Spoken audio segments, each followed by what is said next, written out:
Hello friends, இன்னையோட வீடியோல டேஸ்டியான ஈரல் வறுவல் எப்படி பண்ணலாம்னு பார்க்கலாம். தேவையான பொருட்கள் நான் கீழ டிஸ்கிரிப்ஷன்லயே கொடுத்திருக்கேன். கண்டிப்பா செக் பண்ணுங்க. ஈரல் 1/2 கிலோ, அதுக்கேற்ற அளவு தான் நான் இந்த வீடியோவில் சொல்லியிருக்கேன். இஞ்சி பூண்டு விழுது 1 டேபிள் ஸ்பூன், ஒரு வெங்காயம், ஒரு தக்காளி. அடுப்பில் கடாய் வச்சு 1 டம்ளர் தண்ணி விட்டு நம்ம ஏற்கனவே க்ளீன் பண்ணி வச்ச ஈரலை சேர்த்துருங்க. அது கூடவே இஞ்சி பூண்டு பேஸ்ட், வெங்காயம், தக்காளி, 1/4 டீஸ்பூன் மஞ்சத்தூள், 5 டேபிள் ஸ்பூன் குழம்பு மிளகாய் தூள்.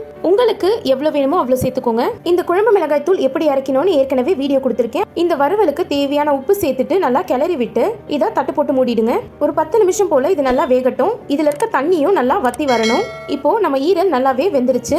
வேக வச்ச ஈரலை வறுக்கிறதுக்கு அடுப்புல ஒரு கடாய் வச்சு தேவையான அளவு எண்ணெய் ஊற்றி கடுகு சேர்த்துட்டு கடுகு நல்லா பொரிஞ்சதும் வேக வச்ச ஈரலை இதுல சேர்த்துட்டு கூடவே கொத்தமல்லி கருவேப்பிலை சேர்த்துட்டு நல்லா வதக்கி விட்டு அடுப்பு ஆஃப் பண்ணீங்கன்னா நம்மளோட சுவையான ஈரல் வறுவல் ரெடி. இந்த ரெசிபி உங்களுக்கு பிடிச்சிருந்தா லைக் பண்ணுங்க, ஷேர் பண்ணுங்க, மறக்காம சப்ஸ்கிரைப் பண்ணுங்க. தேங்க்யூ.